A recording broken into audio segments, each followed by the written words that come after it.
like we heard Bruh. all these negative, bad stories about marriage. So what could you say that you're experiencing with your monogamous, healthy relationship that can shed a positive light on relationships in that way? Ain't nothing fun about sleeping with different women and having to worry about if they lying to you about if they got something. Yeah. If she can lie to you, you lie to her. And then you hear her. Now you got something. Now you mad at her. What if they say, well, bro, I be using condoms. What's your defense to that? Ain't nothing fun about taking uncalculated risks. Ain't nothing fun about it. That was a good one. All right, y'all. Welcome back to another episode of the Don't Be a Viking podcast. Today, I got a good brother with me. I'm going to need you to introduce yourself by name, age, relationship status, and occupation. My name is Brian Jones, or Brother Brian 4X, also known as Weehead on Instagram. I'm 21, and I'm a licensed barber. Relationship status? Married. Yes, sir. Ski. Now, tell them how old you is and married. Or you already see it, but put it together so we can make it register. 21 and married. 21 and married. Yeah. What made you get married at a young age? I feel like I know the answer, but let's see if I'm correct. Besides the teachings of the most honorable Elijah Muhammad, just it ain't nothing out here for us, bro. Yeah. You find I like to use the little comparison of having the number one draft pick. Yeah. You don't draft off of what they are right now. You draft with the potential of what that person or player gonna be. Yeah. And if you got the right coaching staff and franchise, you can build a superstar. Then you get a ring in the end. So yeah. And I like the way you put that. If you got the right coaching staff and franchise, because you can have a good player at the wrong franchise and mess it up, or you can have a mediocre player, okay player, put them at a great franchise and raise the value of their player. Yeah. So you mentioned something that's a little tricky that a lot of people have problems with. You said potential. A lot of people will say, well, I don't want to marry or I don't want to get with somebody based off potential value. I want to get with somebody based off right now value. Because they'll say, oh, like I tried to see the potential in this person, that person, it all went left. So what advice would you give like on how to look for potential in the proper way instead of a more just a way you kind of like fantasizing, like, oh, I just hope this person be this or be that. What way can you look forward and it really be mathematical? You really got to self-evaluate first. Okay. Because let's say, for instance, you a real good chef. You may not want somebody you may not be looking for somebody that's real good at cooking off the rip. Okay. So they can cancel that out, but you may need somebody who push you to, do the podcast. You may not want somebody that's lazy, as somebody who may got stuff going. They might can deal with somebody who's lazy. You really just gotta look at yourself, because what worked for me may not work with somebody else. But my keys was just being willing to grow. Okay. We all come out the messed up condition, but if somebody's willing to get out that condition, willing to bump their head with me, let's bump our head together. Okay, and I like that. We're not trying to be perfect off the rip. We know we're going to bump our heads and mess up. Every day. But it's just, are you willing to fight? Are you willing to go through this adversity and like have an end goal in mind? Mm-hmm. Okay, cool. Now, what I want to point out is a lot of brothers, like Brother Brian, Brother Wheat, however y'all want to go about calling them, that I've been running into lately since I've been in different environments, better environments. Gee, it's a common theme. You don't hear conversations like, "Gang, where the hoes at?" Like, you don't hear those conversations. Now, that's not to say brothers of a higher intellect aren't as attracted to women as other brothers are. Come on, like they're stupid. Everybody natural men. But it's unproductive when you have a group of brothers talking on a level like where the hoes at. You know what I'm saying? Like, it's much more productive to talk about, gee, how the family been? How you and your wife been? Like, Brother Jeremy, did I make it today? I can't make it. Why? Taking care of my wife. All right, cool. Like, these are more productive, higher level conversations than trying to just. I'm trying to say it in a proper way. I feel you. Other than just trying to run around and have sex all day. Because I've been pointing this out a while back. All the dudes that try to focus on the females all day broke. Like, yeah, time after time. Every time I run into a brother, he always trying to get on the females, worry about the females. Bruh broke. Like, we can look at folks of the higher statuses and say, oh, they got all the females now. Like, they put in the work. Now they can enjoy the fruit that come with their work. If that's what they want to indulge in, they have the opportunity to do that. Mm-hmm. On the way up, you don't worry about the other stuff. Nah. Like, you get rewarded by that. Like, folks trying to get the rewards before they put in the work. And that's how you look. Like, 20 years later, you still in the same position. Can I chime in on that? Yep. Because, like, going through middle school and high school, I wanted the typical prototype of what a woman wanted. Yeah. And, you know, as a man, that kind of bothers you because you're looking at this guy right here, he's 6 foot tall, he play a sport. Yeah. You're looking at this guy right here, he might be a dope boy, he probably got stuff going, got the materialistic things, but I don't have nothing. Yeah. But now, towards the end of high school and where we at today, I'm pretty much the prototype, but that's because I got myself together throughout those years. I got myself together for myself, not for a specific person or to be in the spotlight. Because I could have, anybody can just go on the corner, you know, do what they do. Everybody can't play basketball, but everybody can be themselves though. Yeah. But like you see, you gotta get yourself together first because you don't have nothing to offer to no woman if you don't get yourself together. Facts. And we ain't just talking about financially because you said they broke, but they broke up here first. Yeah. So they see, oh, Brother Vincent, he wearing a suit. I gotta put on a suit. Brother Vincent wearing tank tops. He got tattoos on his face. Let me go do the same thing. That's not necessarily the right way about doing this. Getting yourself together because we all did some stuff that we was uncomfortable with just by the influence of the environment. And it broke us down. But just being at the bottom in school for so long, you see it really ain't even worth it. You get what you attract what you are. And that's why a lot of the women and dudes be so upset in these relationships because you met the girl in the club. Facts. Cause I tell people that all the time. I'm like, what do you expect to find in these environments? Like now, the common argument folks want to say is, well, a hoe can go to church too. Well, a dope boy, a killer can go to church too. You can find them in church too. I said you're right, but which one? Like, we have to live life off probability, not possibility, because it's a possible chance that little JoJo down the street who shoot folks every day become a billionaire in the next few years or whatever. That's possible. Is that probable? No. It's probable that the folks that's working on their business plan, building a structure, taking their ideas from their brain and putting it into reality, these are the people that's going to go get paid. So a lot of folks want to say it's possible that the hoe is in church and this, that, and the third. Yes, it is. And it's probably one in there right now. But the probability of a hoe being in a club is much higher than the probability of a hoe being in church. Right. Because most of the women you would call hoes or the dudes you would call hoes or the people you don't want to be with, Saturday night, they was out partying and shit. They not waking up Sunday morning to be at church. Not at all. I didn't think about it. Yeah, so it's like, yeah, you're right. The wrong people could be in the right environments, but you will run into more of the right people in the right environments than you would in the wrong environments. Then that's how we met.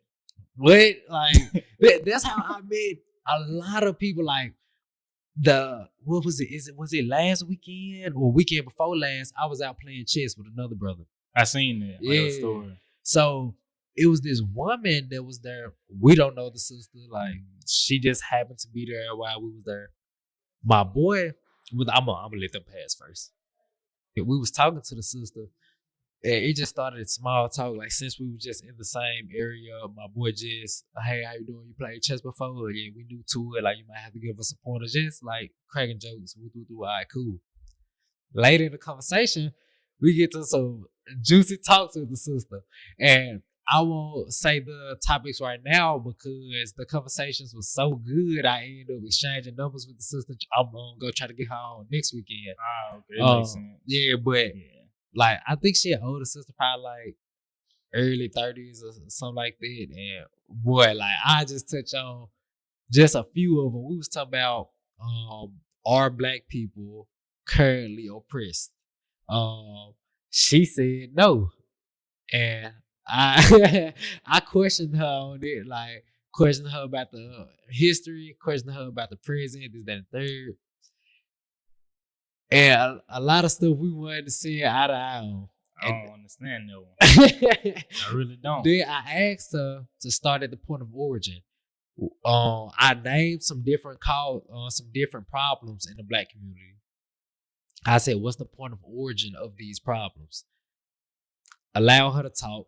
And then I said, okay, you being a little too broad. Let's get specific. Give me a time period of when these problems erupted. And she started in the 60s. And I stopped. I said, wait. Why would you start in the 60s? The 1960s? The 1960s. Nah. I said, why would you start in the 60s with this stuff that happened in the 50s and stuff that happened in the 40s, the 30s? Like, it showed me you not that deep in your knowledge in this topic. So I won't fault you for that. Right. Because to somebody else, I'm not that deep. So cool. Like, but I will like to bring you on the podcast and let's talk about it. Like, which is like, it was a good conversation because the sister not too defensive or nothing. Like, she not like, well, I'm right, you wrong. F what you talking about. It was a good flowing conversation, but we definitely disagree. Mm-hmm. But going back to the point, meeting that type of sister, that happens in a place that we playing chess. You see what I'm saying? Yeah. Like, that happens in like a place where the vibes chill. Like, people in here eating fruit salads, not pork chops. Like, this the type of environment I met this sister in. Even though we disagreed on a few stuff, this is a good sister. You see what I'm saying? This is a sister I want on my side. Right. So I would have met this sister probably at a club. So when we got to talk about what the sister do for work, she it's some type of business manager or something like that. Like the sister, like up in the corporate world or whatever. Like, this is a good sister. I wasn't gonna meet her out on bill with her cheeks hanging out the shorts and something like that. Like, cool. This is a sister that I want to, hey, like, let's lock in. Like, what do I got to offer to you? What do you got to offer to me? Let's build some. Yeah. Like, we can't build these good relationships on bad foundations. If I met you at the club, that's the foundation of our relationship. If all we talk about is, hey, what type of weed you smoke? Hey, what type of drugs you do? Right. Hey, you seen that female with the fat ass? If this the foundation and the basis of our relationship, bro, we ain't going nowhere. And going back to the point that you wanted to touch on earlier, a lot of that is what's wrong with the youth. That's one of the problems, that we don't even know how harmful environments are. So we'll just build relationships off any foundation and just say, this is my dog. I grew up with him. Right. Then going back to what you said when you was in school, since you was in the environment with the bad boys or with the drug dealers or whatever, that was your environment. So what made you grow out of it? I knew that wasn't me. Okay. And I ain't had to be peer pressured into thinking it was. That's trying important. to be cool. Yep. So I hung out with the people that was real quiet. Okay. And then one of my friends, man, he gave me a hair pick to pick my hair out. He gave me candy, like quiet. The other guy was getting bullied because he had the same pair of shoes. And the other guy, he was getting bullied too, low key. Like, I hung out with the rejects because that was me too. Yeah. I just had enough juice to go around the other groups too. But realistically, the rejects, them the people I die for. So yeah, I'd rather be lying with them than be trying to be cool with somebody else. Yeah. And then how you said that as a young man, it would get to you. Like, say you want this woman, right? But she after this other type of guy, and you don't fit his description. Right. And as a young man, it might mess with your mental or ego or however you want to go about it. Did that motivate you? Or like you just observed it, took it for what it is, and kept going? Or like, was that in the back of your head as you was working to build yourself up to the man you are now?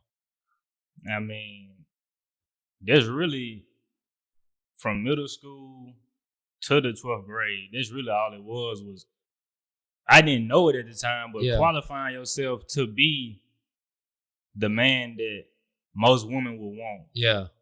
Because a lot of dudes, you know, they say, what's the saying? Like, stuff like bros before. Yeah. You know what I'm saying? And it's only so much a bro can do. Facts. You need that complimentary piece. Yeah. So if you're not trying to qualify for women, when you go try to like apply for the job, they're gonna look at it and just give it back to you. But you're supposed to be able to audition and be a qualifier for a different woman. So I would see, okay, I don't have these type of shoes. Yeah.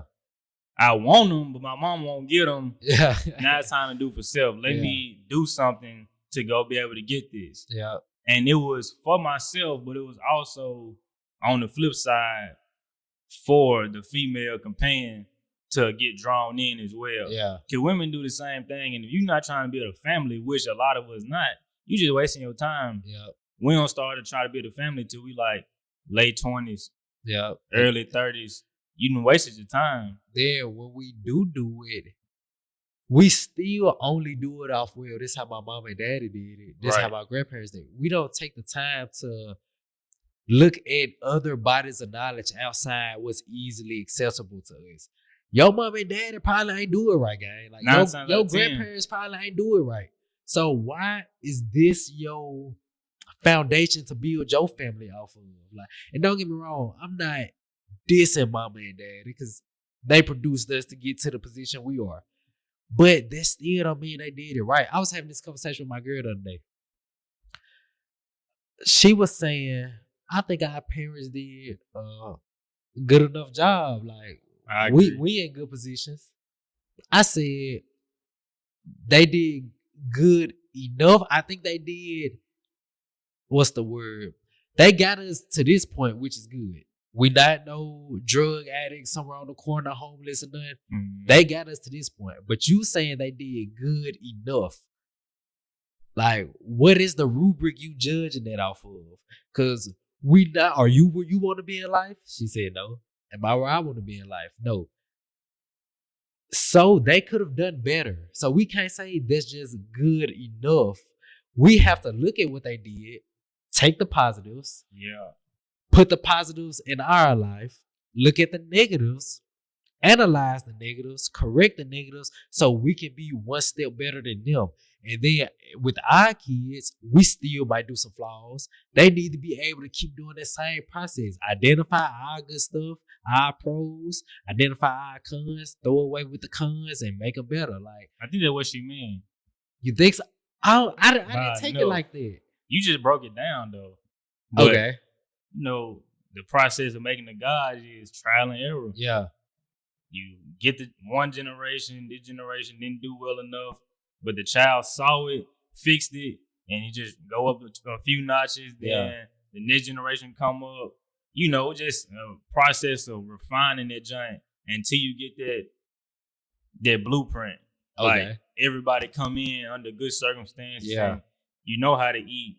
You got a good school system to educate the people. You know how to do finances. You know how to choose your mate. You know how to be a father and stuff like that. Because the generation before us wasn't taking care of their children. Yeah. You know people that's having children at 16, 17, taking care of their children no matter what. Like, because they saying, my daddy went there, so I'm going to be there regardless. Yeah. No car. No driver license, no job. Yeah. But them children change their life. Yeah. And you can see it, bro, on TikTok, everybody having children, but everybody is there. There's still some flaws, but like you said, we growing. That's what she meant by enough. Okay. Like, eating enough food, you're not hungry, but you can eat some more. Okay. It's your choice to go eat some more or man, suffer the consequences. Just do for self. The problem I had with the word enough sounds like we reached the goal.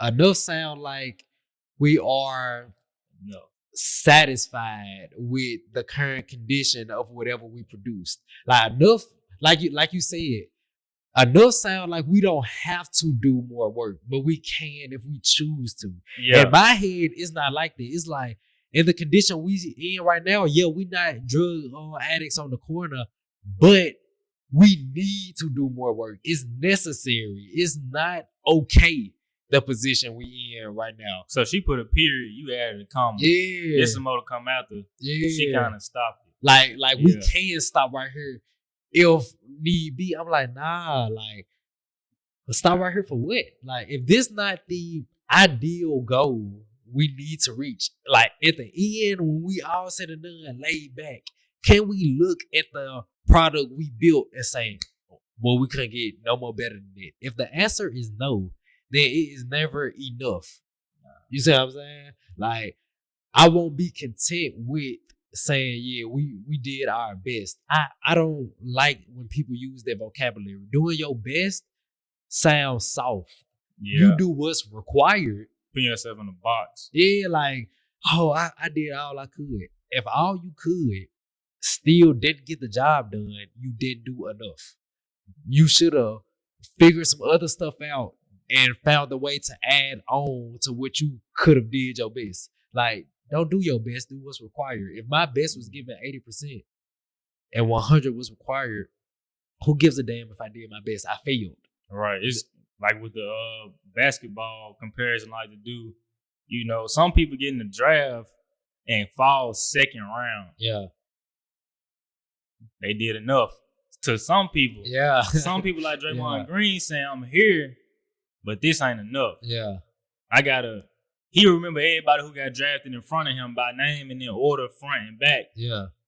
That's where you coming from. Yeah. Other people may be like, I made it to the league, they get their first check and just be, man, doing whatever. But some people fall in the draft, but they got in the draft and they take off. Like Jokic. Bro, what pick was Jokic? I don't know, bro. I know he got drafted on a Taco Bell commercial. Literally. What? Literally. He got drafted off a Taco Bell commercial? You know how when they make the draft, like with the 22nd pick in the NBA draft, they drafted Vincent? Oh, okay. It was a Taco Bell commercial, and the pick popped up at the bottom of the screen. Okay. But look at where he is now, though. Yeah. He said they want to know. Yeah. See, like, that's the type of attitude that really push you to the next level. Like, I don't know. It's like, even when you hear people say, hey, 1 million was the goal. Then I got to 1 million. I'm like, this still wasn't enough. All right, bam, 2 million to go. Got to 2 million. It's like, nah, it still ain't enough. Like, that's the type of mindset like I be having. Like, make a goal, reach the goal. Then don't be content on where you at the goal.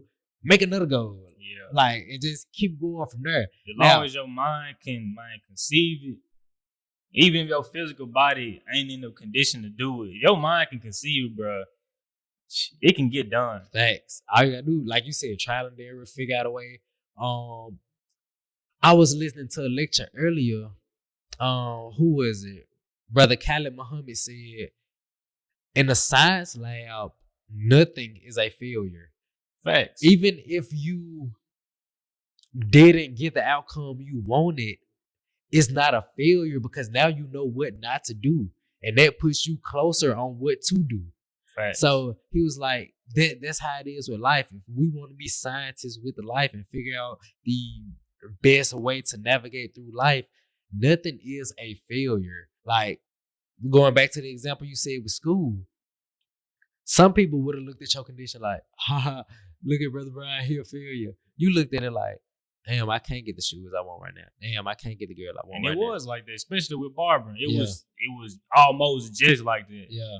And it's like, you don't look at it like, well, other people might look at it like this, but you didn't look at it like, damn, I am a failure. You like, okay, I'm not where I want to be right now. Let's try to identify why. Right. Get to the root of it. Fix this, fix that. Bam. Keep being a step better. Now, what would you say is, matter of fact, give me 2 of them and we'll tackle them each individually. Give me 2 main problems you see, whether it's brothers or sisters, with the youth. And let's try to come up with a game plan. It's so many, but I'm trying to get the best 2 for this podcast. Man.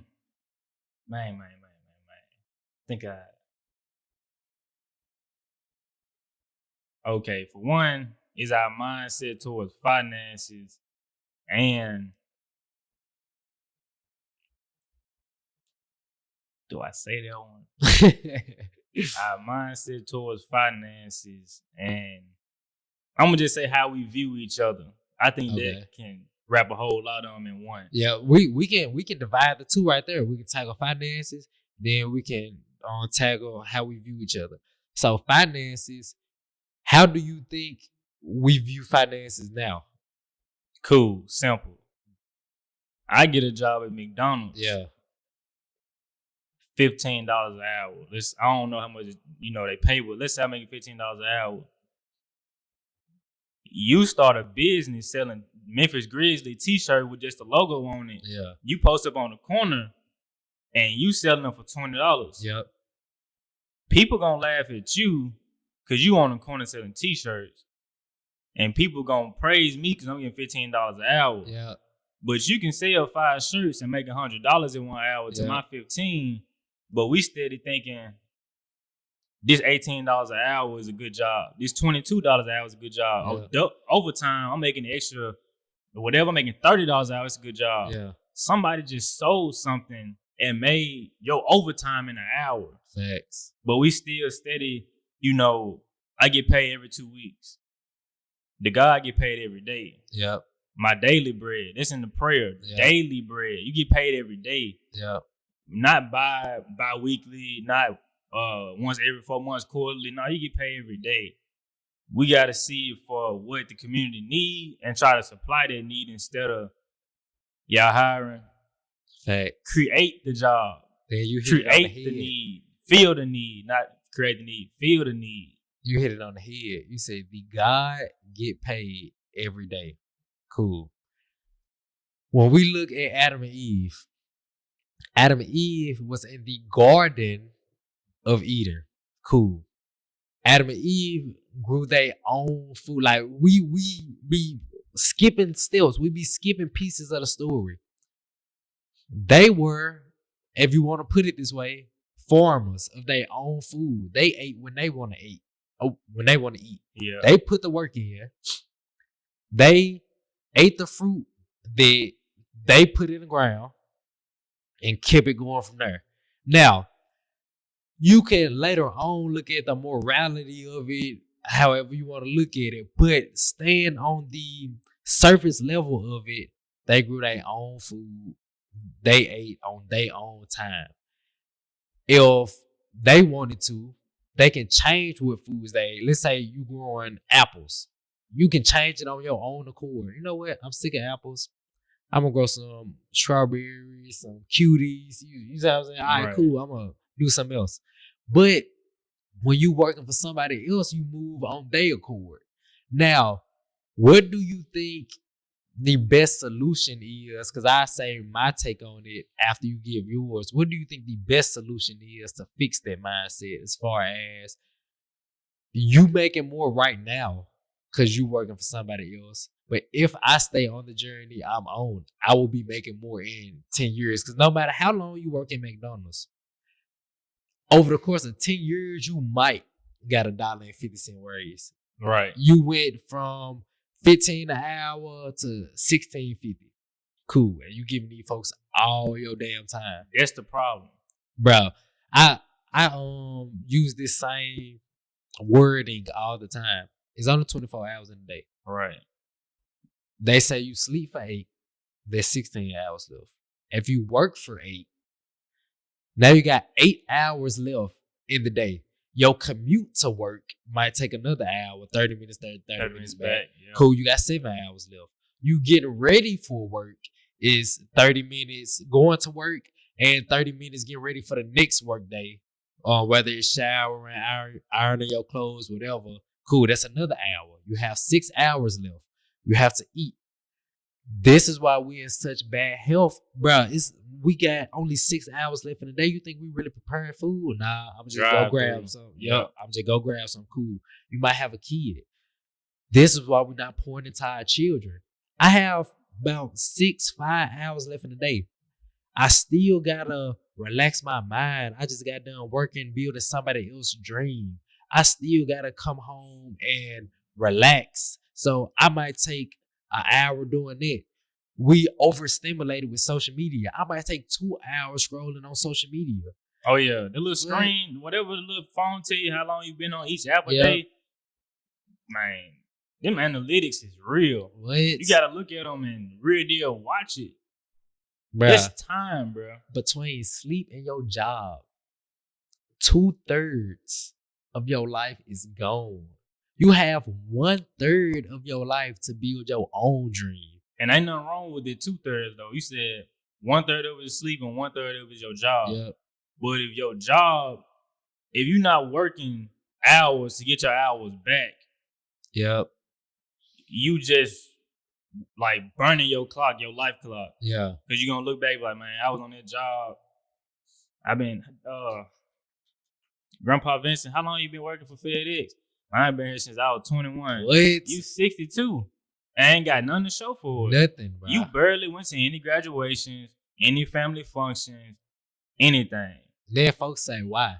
Because I'm chasing the bread. Okay, let's make sense out of it. Let's see if it makes sense mathematically. I'm trading my time for money, which is fine depending on how you do it. But I'm trading my time for money. So money is the end goal of what I'm trying to get. Okay. I'm making $15 an hour. Let's say if I work 4 hours, I made $60, 8 hours, or what, $120. Cool. I probably make $120 in a day working an 8-hour shift. It will make more sense to say, damn, what can I do value-wise to make $120 and have the time in 4 hours? All right, cool. What can I do to cut that time in half again? What can I do to make $120 in 2 hours? Like, it's no way possible you can do that working for somebody else at the scale we talking, like on McDonald's type level. Yeah. If you a doctor or whatever, that's a higher value. You still working for somebody else. It make more sense though. Yeah. Mm-hmm. You still work for somebody else, but you grew your value in a way where you make more money for your time. I still won't say that should be the end goal. The end goal, maybe let's say if you're a doctor, you making some good pay.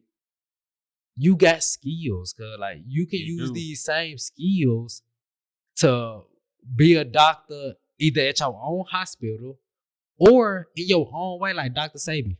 Man, your neighborhood. He didn't have a hospital per se, but he had the knowledge better than doctors. So I don't have to be in a hospital. He was running his bread up, just helping the folks based off the knowledge he got. Right. Like just going around doing this. So let's say brother or sister that's a doctor, they can just, like you said, go around the neighborhood to folks' door. Like, hey, these are services, these are the health services I provide, and run your bread up like that. Mm-hmm. Like, so what way would you correct the incorrect thinking of I'm doing better than you right now? So this the way to go. I'm making more money than you right now. Because the person at FedEx or whatever is making more money than, let's say, me with the podcast. They're making more money. You see what I'm saying?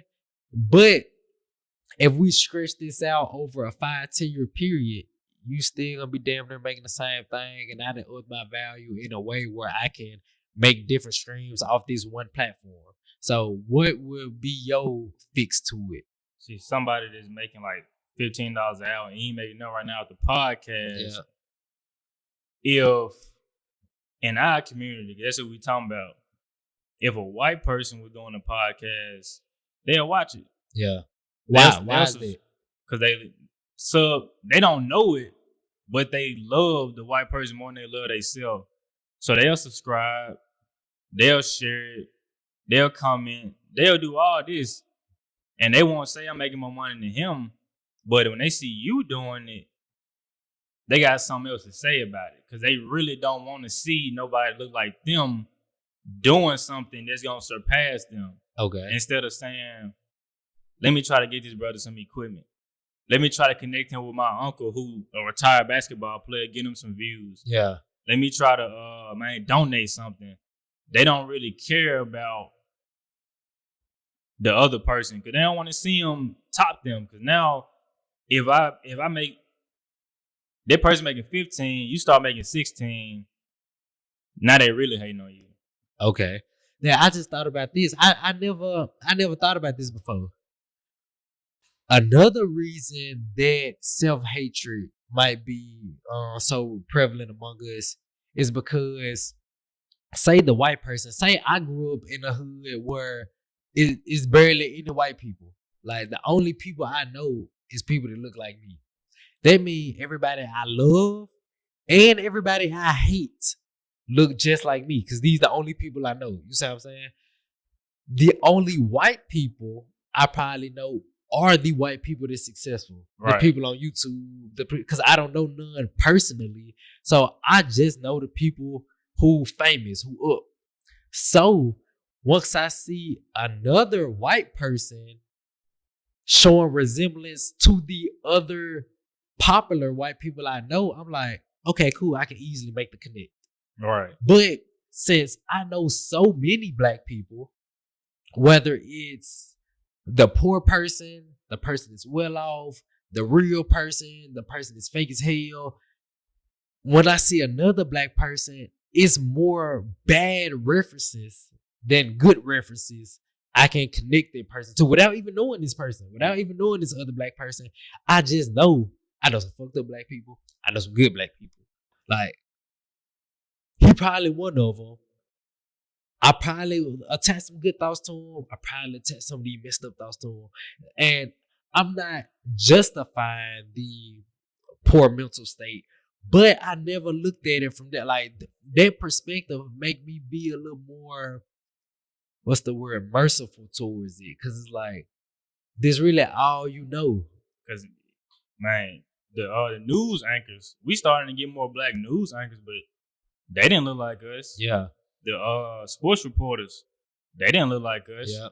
The coaches, they didn't look like us. The owners didn't look like us. You know, we started to get more black coaches, Monty Williams, Ema Adoka, all them, but they didn't look like us. So when somebody trying to do something that we're not accustomed to, it's like, nah, stay where I'm at. Yeah. Don't pass me. And it's not throwing off on our people or other people, but it's just telling you how it is.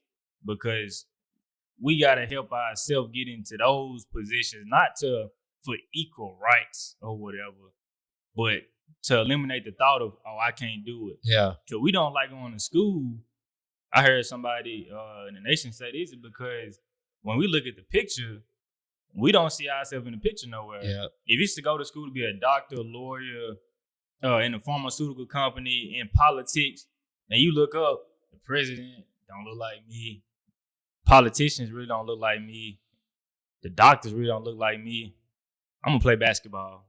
That's cool with me. I'll hoop. They look like me. They look like me. I can relate to that. And then who own the teams, though? Facts. If you getting paid $230 and the owner look like you, how much money you think he making? Yeah. Don't put yourself in a box. We not trying to start no war, but we got to stay out the box. Yeah. Now, one of the conversations I was having with the sister at the chess club, excuse me, she was saying, well, a lot of people remember, she said, we don't got nobody else to fault. It's all on us. Now, to a certain degree, I told her, I agree with you. Yeah, to a certain degree. Yeah. But I'm like, to the majority of the degree, sister, you wrong. Like, she was saying, no, the brother on the corner who sent the drugs, he chose to sell drugs. And I'm like, wait. Before you get to listen to the stuff, let's stop right there. Can I say something right there? Yeah. He chose it, but what was his options? Bruh, I told her, Where did he get the drugs from? Like, I'm like, sister, you're not getting to the origin. The root. Where did he get the drugs from?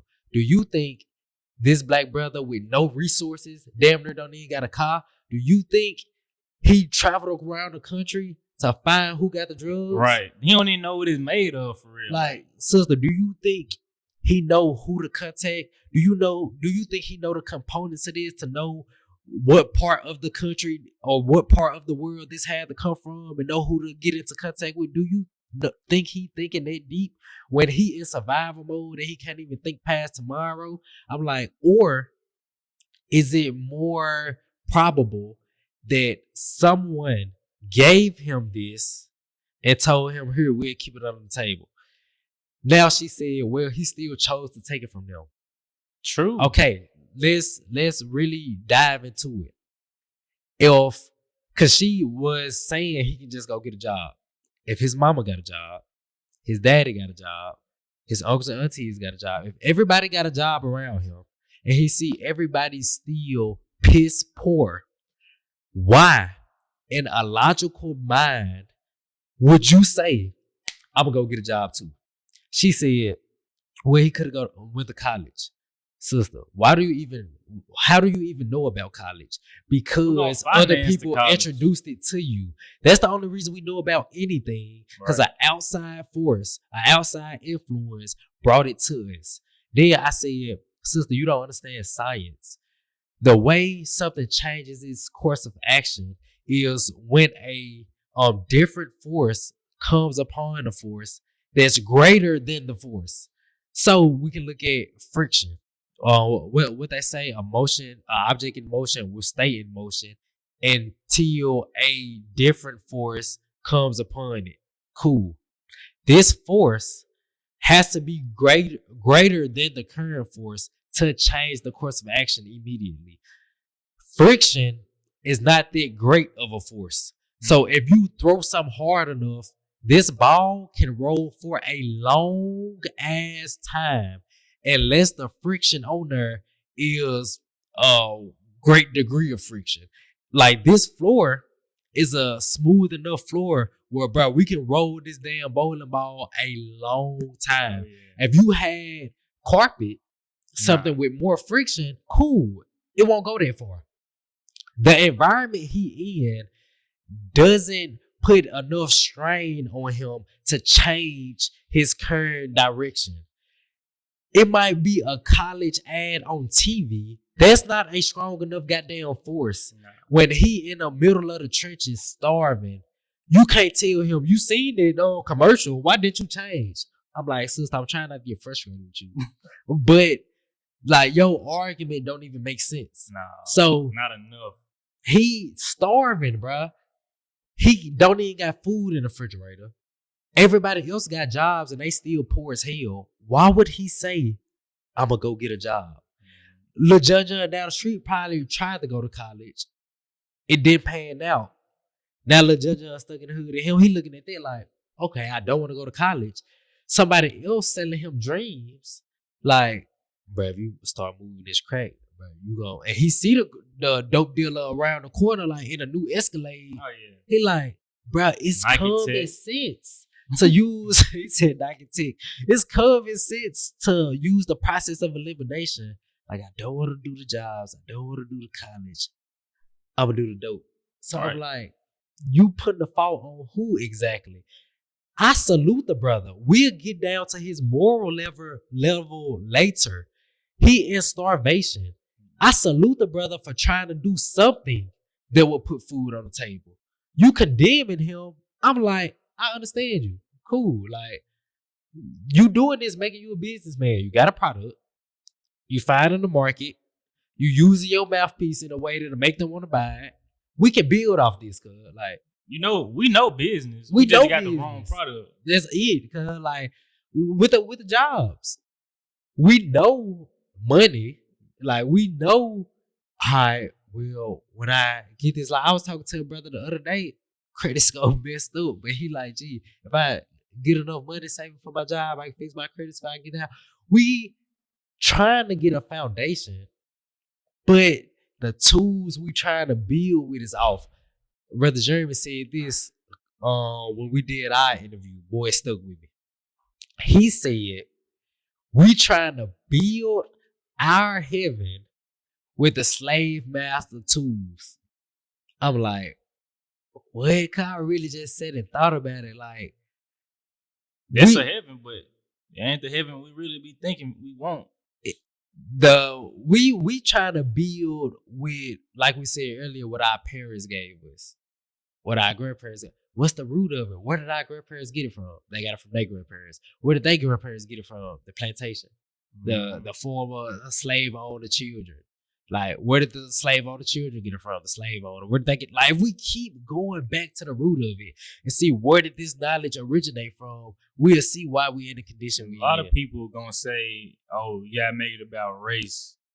It's not about race, because some white people will give us all their resources. Yeah, and we'll be successful. Yeah, it ain't enough equal opportunity.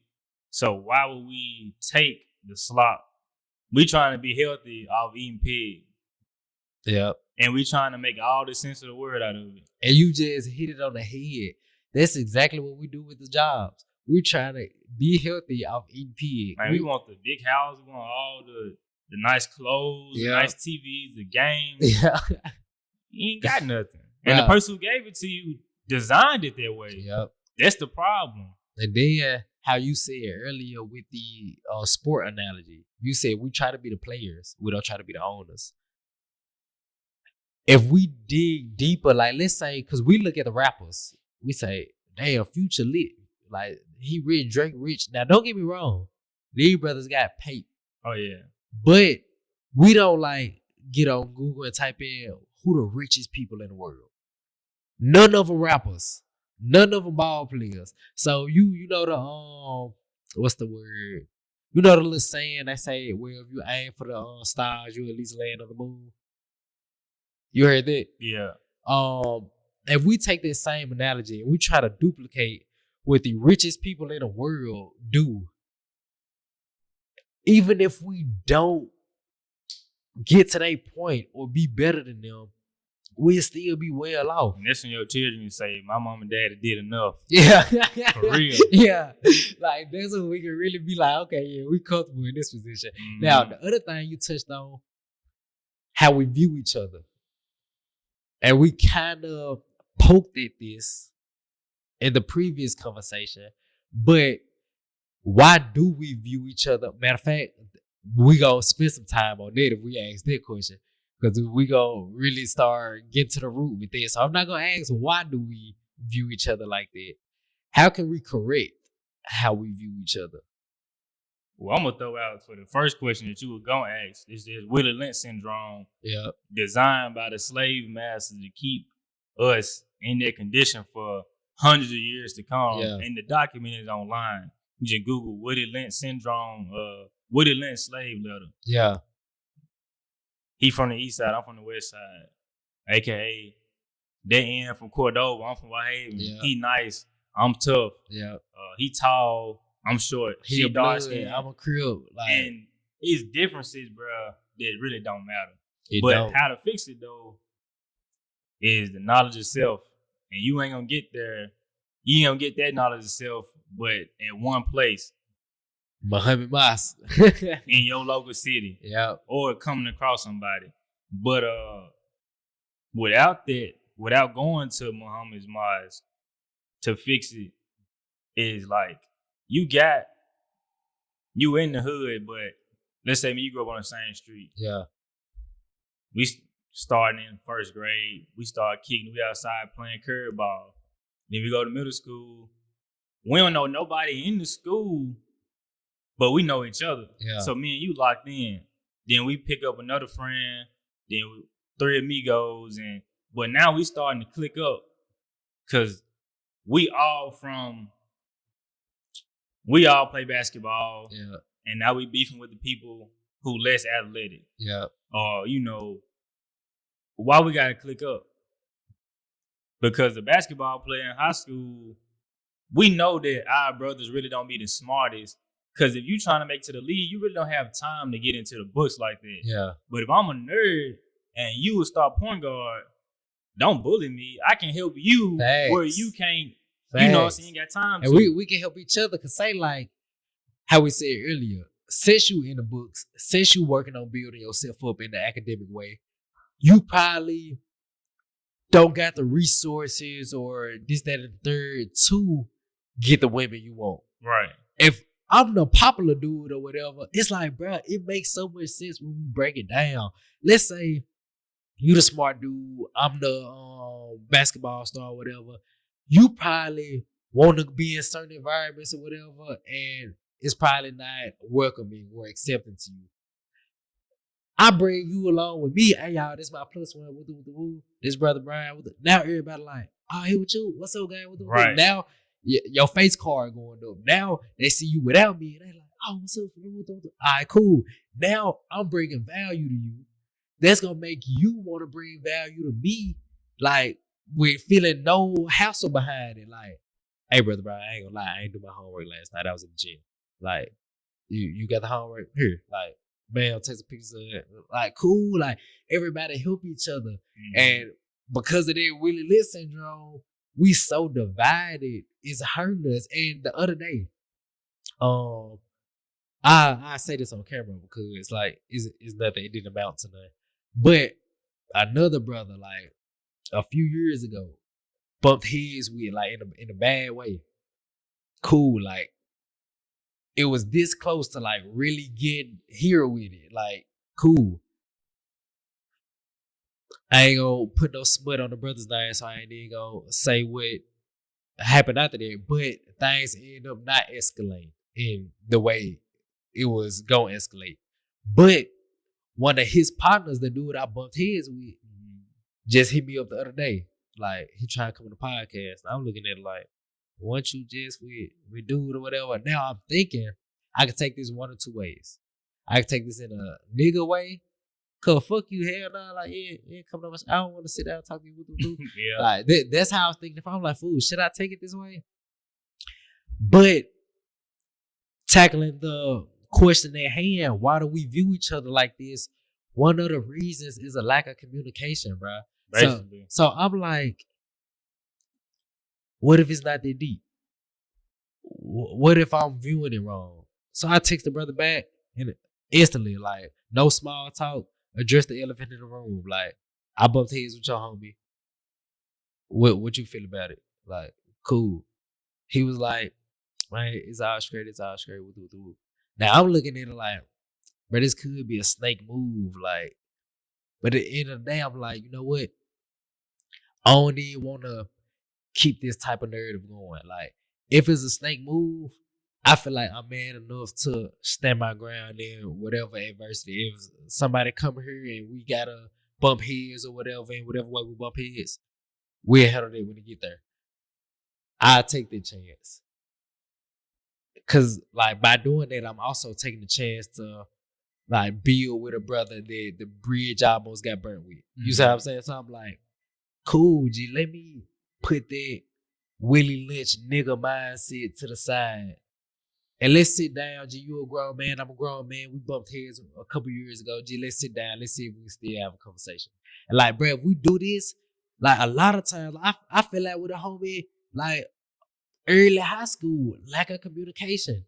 He thought like I did something that I didn't do. He never brought it to me like, did you do this? Da, da, da, da. Right. It was just like, damn, Vincent did that, fuck Vincent. Da, da. And I'm like, damn, I ain't even do that. So a lot of like how you said we'll click up and this click will be separate from this click and they might start beefing, but we'll probably start beefing over some shit that could have been solved through the conversation. Simple. Because like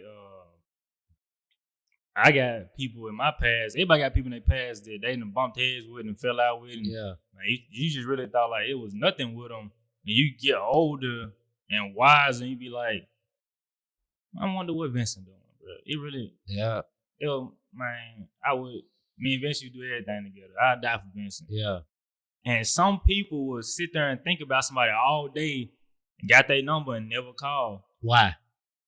They scared that person gonna still be on that type of time. And even if I do call you, if you pick up, I got the opportunity to pour the water on the fire, bro. Be like, hey, I ain't gonna lie, what happened? 2-3 years ago, bro, I was wrong. And cause dudes just be so tough.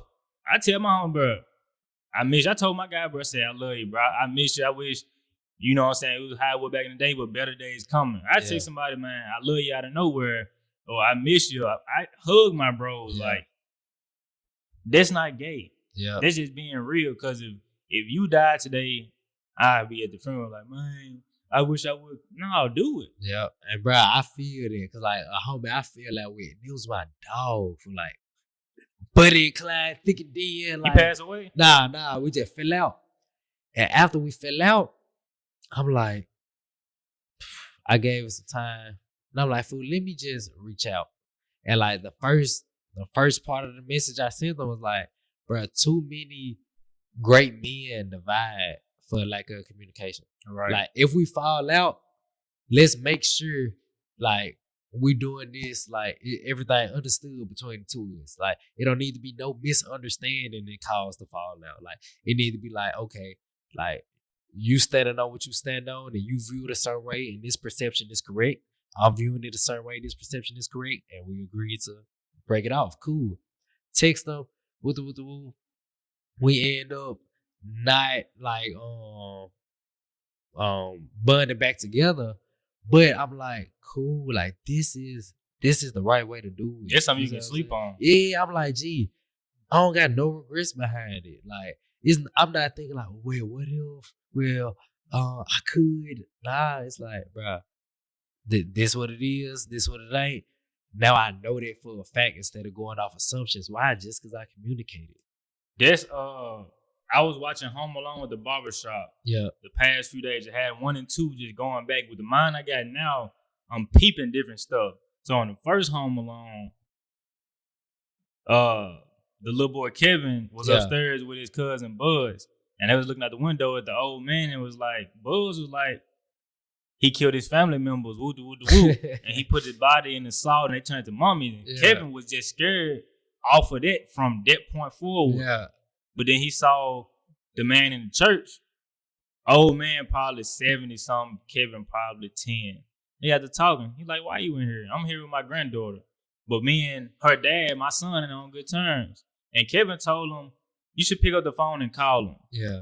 Because even if he answer and it don't go right, now you know. Yeah. Little small messages, age gap like 10 to 70, but they got on a common ground. Yeah. It's so much different, and it's so much speculation and so much falsehood, but he came to him for himself, and they got on one common thread.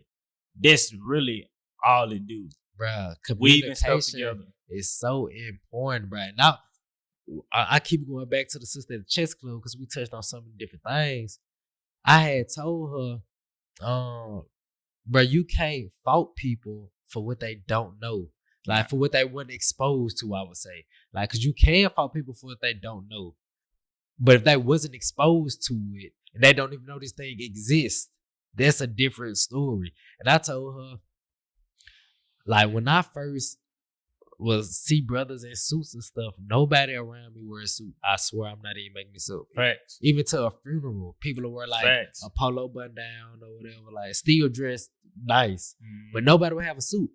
So I'd be younger, looking at brothers with suits. I'd be like, okay, this either a brother in like the corporate world or whatever. I don't got no aspirations to do that. Or there's somebody from a background not like me, probably soft as hell. Yeah. I go to the mosque. I see folks in suits. And then I get to talking to folks. Your background match my background. Your thought process match my thought process. You are me, just in an older form. Basically. I'm like, what in the hell? Like, it was a reality check. So I get to telling her, like, I only knew what I knew. Like, I look at my cousins, but to me, my cousins could be Superman ass. Like, then I'm seeing how, like, the respect they get from other peers and other women, and they the latest man, and the dudes show them the utmost respect. I'm like, you know what I need to do? I need to get violent. Like, I need to show, like, bro, I just go to school, just, like, be looking for a fight to pick. Like, looking for somebody to argue just to show, like, I got it in me. You're trying to prove yourself to people. Yeah, just because I seen this work for the other people I'm looking at. You know what I'm saying? I go back on my cousin's house. They whoop anybody's ass. Everybody love them. So I'm like, okay, cool. I need to try to whoop anybody's ass. Then I'm looking at it like, bruh, if only we could communicate properly and at a young age, what if I would have told them, y'all, the reason I'm fighting is because I'm trying to be like my cousin. Somebody would have told me, nah, yeah, like, let me show you these other examples. All right, cool. I didn't communicate that. If I would have been in another situation, let's say I got to fight with somebody and I went to jail, now it's too late. But nobody before me communicated like, it's hey, another why way. why are you doing this? So my answer to the question of how can we view each other better is, bro, we just need to learn not conflict resolution.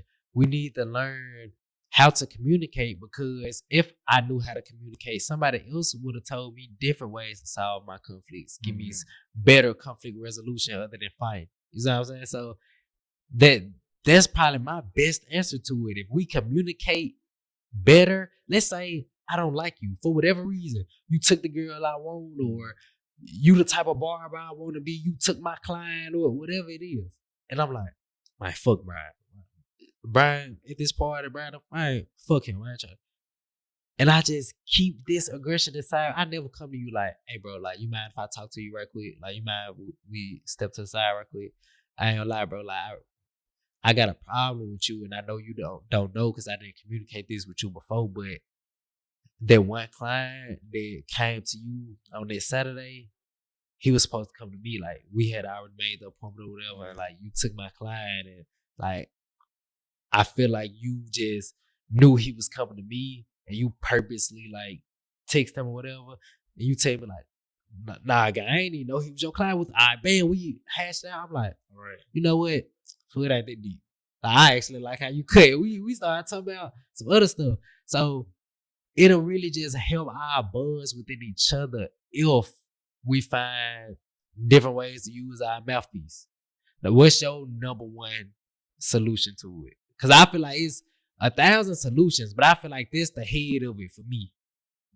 Man, prayers say in the name of a lot of beneficent and merciful, we got to be doing things in the name of God and be beneficent and merciful. We try to give everybody one strike. How many strikes you had, though? Yeah. So, like, if it's a girl you really love or lusting over, it was like, man, Vince, why you just don't leave, man? She didn't cheat on you, blah, blah, blah. You gave her, like, 12 times, but you love her, though. Yep. Okay, that's a good point. In the name of God is out of love. You got to do stuff out of love and give people a chance. We all come from and born in this messed up world. When you know, baby real small, the baby just cute. Yeah. He ain't harming nobody. Start walking. You know, it's just so adorable. And everybody want in on this child. But when the flaws start coming out, don't nobody want to babysit no more. Yeah. You was a baby too. Yeah. You got to go through this stuff too. You born into all this madness too. The baby fighting. What school you go to? He go to the school in the hood up the street. Yeah. They fighting. It's a whole bunch of Section 8 babies in there that don't know how to control themselves. How do we get over judging the feeling? Okay, you saying be merciful and forgive. How do we get over the feeling you made me feel when you did your flaw? Like, let's say you stole from me. Okay, cool. And I'm trying to forgive you. I'm trying to move forward and keep our bond. How do I get over but he stole from me? And bruh, it's a chance that this might happen again. Yeah. Like, now, if I keep him around, I probably gotta hide everything. Like, how do I get over this mindset to fully forgive you instead of just keeping you around? I really don't forgive you, but I'm just allowing you to stay in the environment with me. The best question you can always ask is why. Yep. So, why did you take my pencil out of my backpack? Okay. You might be like, bro, I ain't got none. I give you a whole pack. Come to find out, your dad in jail and your mama on drugs and your grandmama take you to school. Yeah. My folks still here, got decent jobs, and I got all the school supplies. Yeah. Now we homies. Okay. I invite you over my house. You play my game. You starting to see a better side of life. And me and you go find the next person who's struggling too. Okay. That's it. So how many chances do we get this person? Because I say all the time, and I know you probably disagree with me on this, I'm not going to give you too many chances. Like, once you show me who you are, that's who you are. I'm not going to try to force you to change, but I'm not going to keep permitting you to be around me and your flaw keep affecting my life. So let's say you forgive me for stealing the pencil, you give me a pack. Then I steal something. I steal your shoes or something. Or I steal your eraser, your notepads, something else. All right, cool, you forgive me for that. Where does the line get drawn? Because what if I keep doing flaws? Okay, now I'm not stealing no more. I stole from you 2-3 times. You forgave me. I'm not stealing no more. I'm lying to you. I'm doing this. I'm doing that. I'm talking crap behind your back, putting dirt on your name. I'm just doing all type of flaws. When do we wash our hands with it, cut ties? When you did all you could do, because a lot of people in these relationships, friends, boyfriend, girlfriend, husband, wife, people don't do all that they can do. So I gave you a pack of pencils. I just put a pacifier in your mouth. The pencil gonna eventually, after you sharpen, you're gonna get real smart, you're gonna throw away. Yeah. All the pack, you're gonna need another pencil. You might not steal my stuff, you might steal old boy stuff. Yeah. And I'm gonna be like, you still stealing? Yeah. So it's not like, why? Because I know why. Let me make it to where he don't have to steal. So now I gotta show you how to get your own pencils the right way. Okay. Now when you touch somebody to do the right thing, if they choose to do wrong, I'm gonna step back. If they choose to do right, I'll walk with you. Okay. But if you don't show nobody the right way, I mean, you just gonna keep putting pacifiers in the mouth. And the baby eventually realize, bro, this ain't no milk. Yeah. I gotta go out here and get it. And it's the only option. I gotta get back to stealing. Okay. So when you get fired from your job, you was stealing, that put you on the job, and they fire you, you go back to stealing. It needs to be a resolution. It needs to be a trampoline that's gonna bounce you all the way back up, not rock bottom stealing. I got options. I can do something else. Let me go cut grass. Yeah. I got five. Let me cut grass. Let me do something. It's always a way. But that last straw be drawn when you knew better, and I know you knew better because I helped you do better. Or we was in the environment and we sat down with a counselor and they gave us options. Yeah. So me, you and your girl in counseling, and the counselor tell her you should cook for him more, because if you cook more, he ain't got to cook. He can come home and he can do the laundry. It'll work out better that way. If y'all come back home and she not trying to cook, it's something wrong with that person that maybe a power higher than you gonna have to handle. Yeah. Because it's only so much that we can do. But if we set the example and we got the solutions and nobody want to apply them, you just want the wrong solution to your equation. Okay, so forgive them for the initial flaw. Go through a process of trying to educate them on how to be better, like showing them the solutions and other alternatives. And if they keep showing you the flaw after that, then you justify it in removing yourself from the equation. Yeah, but even then, man, just keep an eye out on them and still think of stuff. It may not be a proper time to give it to them. Yeah. But, you know, I still think about people all the time from years ago. And, man, solutions. You just got to be calculated with all this stuff, because solutions. Stop. We all look at the problem. What are solutions in, though? Yeah. Then when we look at the problem, we don't get to the root of the problem. Because if we find a solution to the branch of the whatever the cause is, if this just a branch type of solution, the branch can fall off and the rotten tree gonna keep growing. We need to get to the root. And then once we get to the root, let's find root solutions. Because if we find branch solutions, all right, cool, we handled that branch, a new branch gonna grow. Or we got 1,000 more branches to find a solution to. When we can find one solution to the problem of the root, knock the whole tree down. Now, we're gonna get out of here. So you can make it to the hoop session. We gonna end it on this. Since you young and married, and other brothers in our same environment are young and married, or trying to move towards that way in a hurry, not in a hurry, but not trying to just take their time and lollygag. What advice would you give or warning would you give to youth who like, nah, I'm against marriage, or marriage just ain't for me, or I just want multiple people to just sleep with, or whatever. I ain't trying to look for nothing serious. What's better about marriage than that type of life?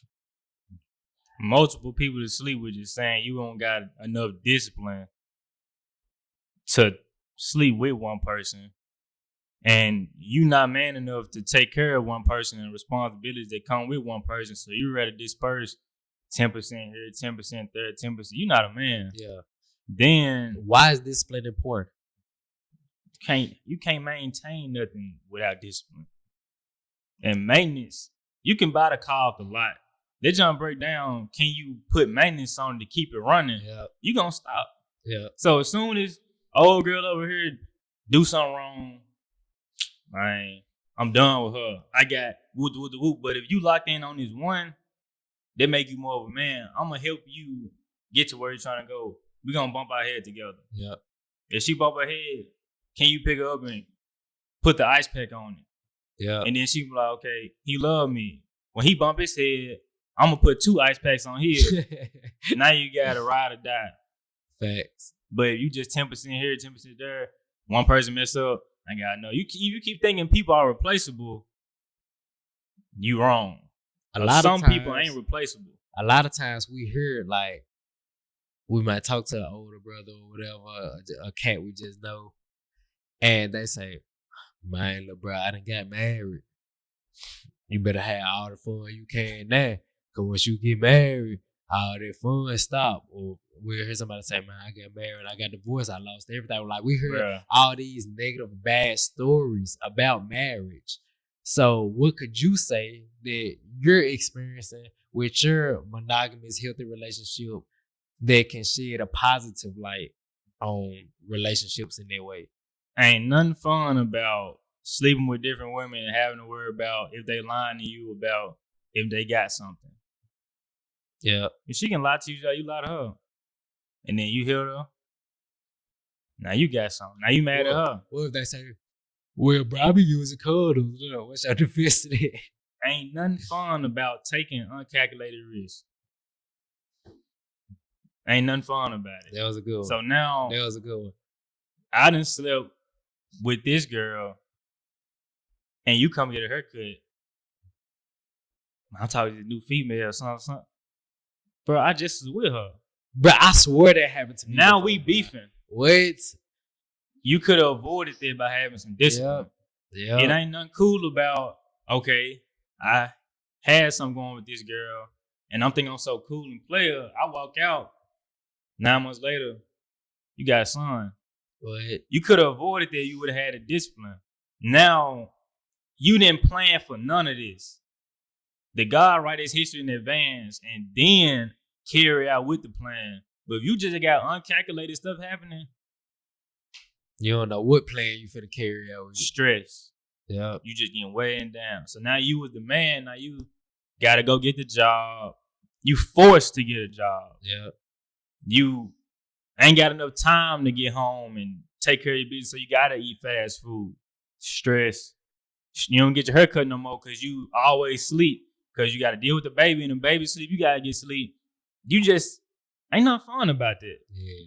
Ain't nothing fun about that. And then once you have a baby with this person that you weren't planning on having a baby with, now you probably don't love this person. You probably barely like this person. No. This person was a piece of meat to you. Now you have to build with a person that you barely like.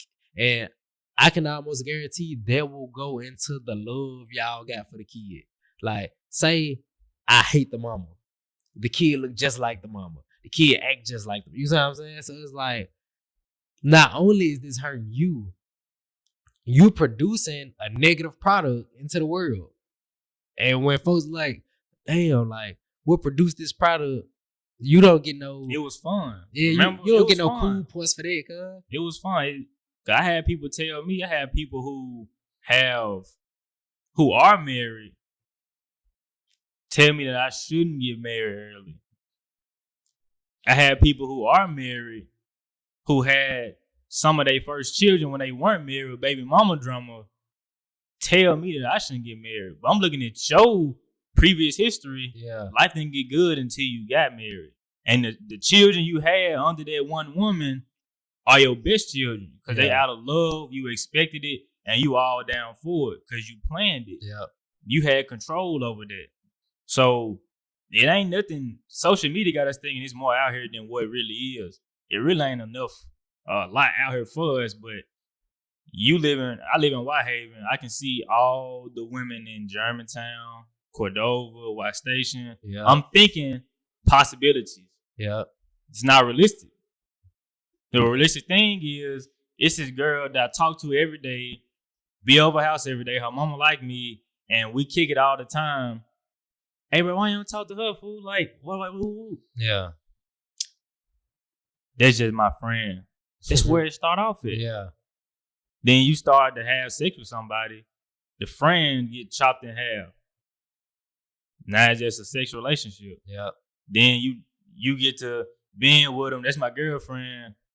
Y'all broke up in 3 months. You was never her friend. Then you start back talking to your best friend. She know you inside and out. That's the realistic option. Yeah. Not the one you seeing online. Then I'm looking at it like all the folks that say relationship bad. Let's dive into it. Your relationship bad. So that don't mean I don't need to get in no relationship or I don't need to get in no marriage. Right. Just because yours bad. We just need to analyze yours and see what don't I need to do and what do I need to do. Like, they just throw the whole thing away. Like, my marriage was trash. I'm throwing marriages away as a whole. Instead of dissecting what could I have done or what could she or he have done to make the relationship better. Because we can look at other people's marriages and say, damn, like, their marriage amazing. Yeah. And this other people's marriage is like, well, I don't ever want to get married. So all we got to do is just dissect it and really study it. Like, really treat it like a science and not just like I got this intense feeling about you got this intense feeling about me, and now we just moving forward and buying some material to put around our fingers and say, like, man, let's do it. If we really study it and break it down, we'll hear less of those, hey, little bro, I got married. You don't want to do that, little bro. I've been stressed ever since. It take a man and woman to get married, not two Negroes. Ooh, that's a good one. White man created Negroes, and the white man also banned marriage during slavery. Yeah. Because if I have a wife and we have children, if he try to come take my wife, the whole family gonna hop on him. Yeah. That's nation building. And if a nation can rise up against another nation, they don't want that. Facts. Slave syndrome, Willie Lynch syndrome. So now we don't want to get married. You look outside, ain't nobody married. Facts. They shacking. Facts. Somebody designed that for you. And you say you don't want to get married. Look at your mom and dad. They not married. Yep. And look at how your life turned out. Yep. That's why I said it's always going to evaluation.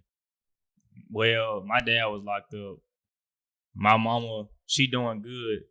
I need somebody that's going to help me be a good father. And what kind of person is that? Like, with basketball, I'm going to ask you this question. Let me think. When LeBron was in Cleveland in his rookie season and stuff, he couldn't get over that hump. So what did he do? Team up. With who? Other superstars. Exactly. Complementary pieces, and went and got what? A ring. A ring. Yeah. You need help, and you got to be accepting to work with that help. So he ain't go over there saying, I'm a ball hog. I'm first round pick. I'm the youngest too. Yeah. And we in Miami, and I got a lot of money. Y'all got to do what I say do. He was like, no. They always crucify LeBron because Ray Allen took the last shot. Kyrie took the last shot. they own the team with you. Yep. They gonna be champions too. They got rings too. Everybody gotta play a part in it. No matter who shoot the ball, G, we just need the ball to go through the net. But Melo left the Nuggets, went to the Knicks with no help, got all the money, but career didn't pan out like LeBron James. Yep. That's a good point. If he would have had the right pieces around him, that's a pay cut and got somebody else. He could have went, man, play with D Rose or something. Maybe D Rose wouldn't have got hurt. Like, I ain't gonna count. All of it root back to what you said, the wilderness syndrome. Like, now, to the other sister point, yes, we can take some accountability to people who know better. If you know better and you not doing better, I ain't gonna lie, gang, you can't blame nobody. Like, you need to tie your shoes up, get to work, put your head down, stay focused. But for the most part, bro, we've been preconditioned like this. Now, this the one last thing I'll say, then we can go wrap it up and get out of here. A couple things I can point out positive about marriage. I'm going to piggyback off a couple things you said that I can personally relate to. Like you said, the disease and stuff, cool. But what I experienced firsthand is you probably sleeping with a girl. You know this not your girl. She not nobody girl. She not in a relationship, but you know she talking to other dudes. And you know how crazy dudes get about girls they messing with. You probably in her house or she at your house and y'all doing whatever y'all do.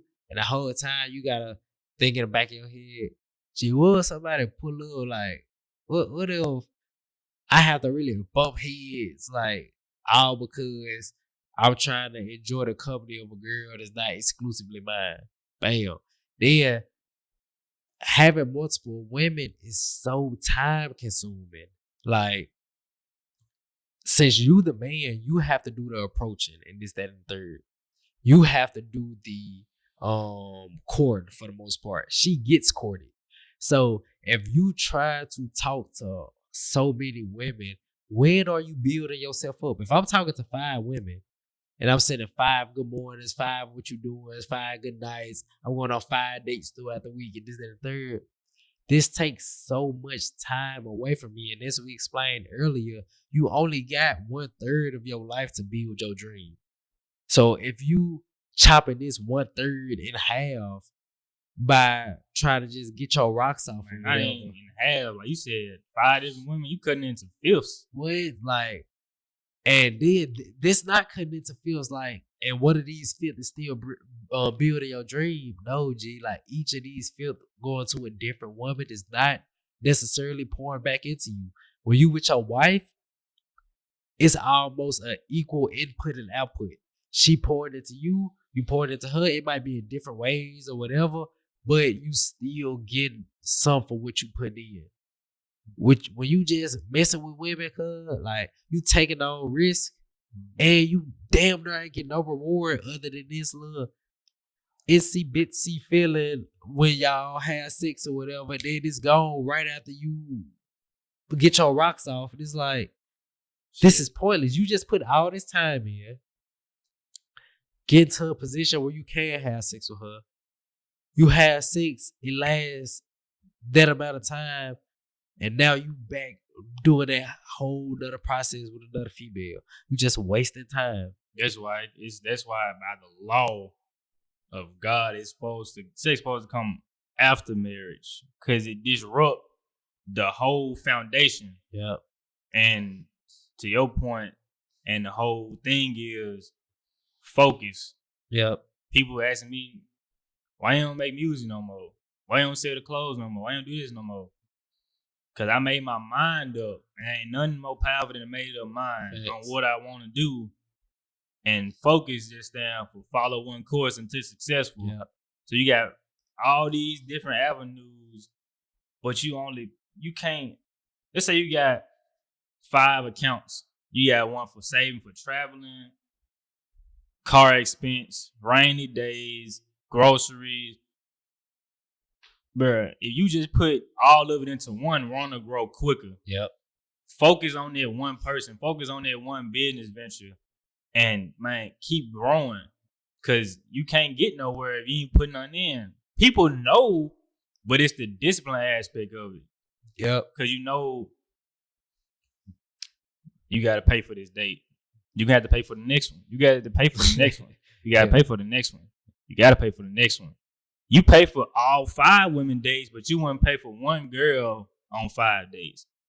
Why are you thinking like that? Yeah. You been preconditioned. So we gotta. You was a baby. Your mama done raised you. You in pre-K.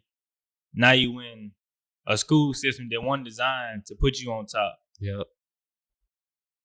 Then cut your head open, put their brain that they want to have in you. Now you a black man with really no brain. What's that movie with the black dude and like she was tapping the cup or something? I haven't seen it, but is it Get Out? Get Out, bro. I haven't seen it. I haven't seen it either, but like for me, just hearing the concept of it, that's how we are, bro. Like how you see it's somebody else's brain in our body. They got control over us. They dictate this, that, and third. When they say jump, we jump. When they say bend, we bend. I say somebody said stress and anxiety come from not being in alignment with God and not having your steps planned out. When you don't know what step would lead to what outcome, you get stressed, you get anxiety. When you living not in accordance with nature. Put it to the test. How about when we end this podcast, you close your eyes and try to pack all this up and put it in the car? Yeah. It's stressful. Yeah. Because when you close your eyes, you naturally start reaching for stuff. Yeah.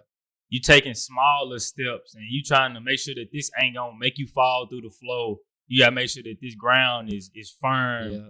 But if you can see and you know where you're going, it's easy, like driving home. It's fast. I know it's a pothole right there. Yeah. It be traffic right here at 5 o'clock. It's a gas station right here just in case I need to go to the gas station. Yeah. If I take this route, Kroger right there, and I do need to get groceries.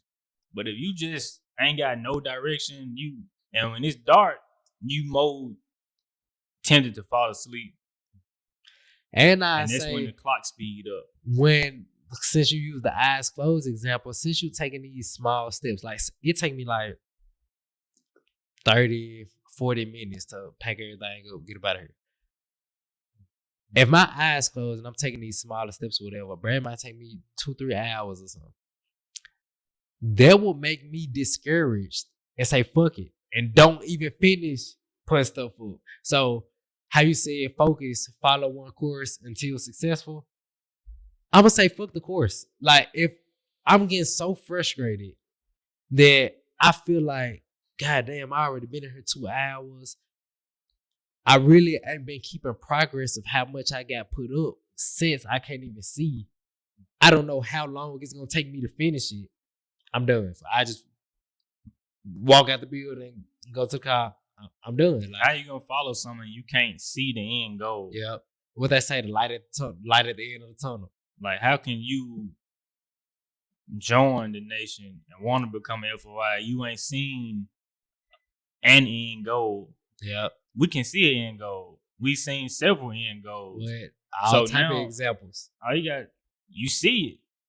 So you know, as long as I keep going, it's bound to happen. Yep. I follow what he did.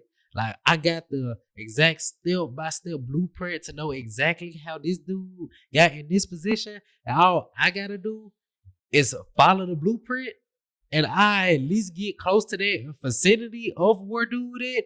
Then I'm looking at the other folks in my community. These the steps they had. Nah, like, cool. Like, especially, like I said, when you got the list in front of you to just follow it step by step, just easy. How old are you? 21. I'm 21. Minister 90. Yeah. He done took 90 years to get to where he at. Yeah. But he documented it all. Yep. We got it easy. He had to go through it, but he gave it to us. Just like, man, in business. I had made a big business move today, but other people see that. He looked like me. Yeah. He went to Whitehaven. How old is he? Yeah. Man, when I get 21, I'm be doing the same thing. Facts. now you already gonna follow the same course. You need to stop doing that. You need to stop doing that podcast. You saying dude do it. Yeah. He 22, you 21.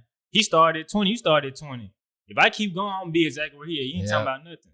Facts. But if you can't see it, everybody can kind of shake your foundation. Then when you see somebody else did it and you got the plan and formula to how they did it, not only can you recreate it, you can recreate it way faster. So way faster. If the minister, it took him, when he doing like 22, something like that. When he joined the nation, if I'm not mistaken,